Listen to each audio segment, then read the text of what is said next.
Welcome to Coach's Corner. Coach Lopez here with another activity you could try at your next PE class. This activity I call Alligator Pit. This is a whole class activity, okay, that will put your class into two separate teams. One team will be the scavenger hunters, the others will be a alligator. Now, here's a full breakdown of this activity. So this activity I use, or this lesson I use whenever I am doing a tossing and catching unit. This will allow students to not only practice their tossing and their catching, but it also allows them to practice their teamwork and communication skills. Okay, this is a great lesson to do when you are incorporating any kind of tossing and catching, also incorporating any kind of teamwork aspect in your class. Here is a full breakdown of this lesson of Alligator Pit.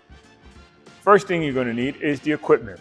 The equipment is a very simple setup. So what I do is for each team, I have hula hoops. One hula hoop will represent the alligators, the other hula hoop will represent the scavenger hunters. What I do is I put that on the side of the gymnasium side, okay, where they know they have to keep their score. Now the alligators will be all getting a scooter, okay? If your students do not know how to use the scooter, please teach them how to use it, but make sure that they have their hands on the side whenever they're rolling so that they can keep their fingers safe. So what they're gonna do, okay, their job is to roll around the ground. As they're rolling around the ground, they will be able to get in the alligator pit all the balls that are laying around, okay? What the other students are doing, the scavengers, what they have are, you can give them outside balls or rubber balls, okay? And what they're gonna do is they're gonna toss and catch these, okay? So at the beginning of the game, what you're gonna do is you're gonna have the scavengers line up on the side of the gymnasium. You're gonna have the alligators inside the pit, okay? And what they're going to do on the set go as a timer, it could be 2 minutes, 3 minutes, however you wanna do it, okay? They're gonna be tossing the ball from side to side. Tosses and catches, they can be as many as you want. It could be 1, 2, or 3, okay?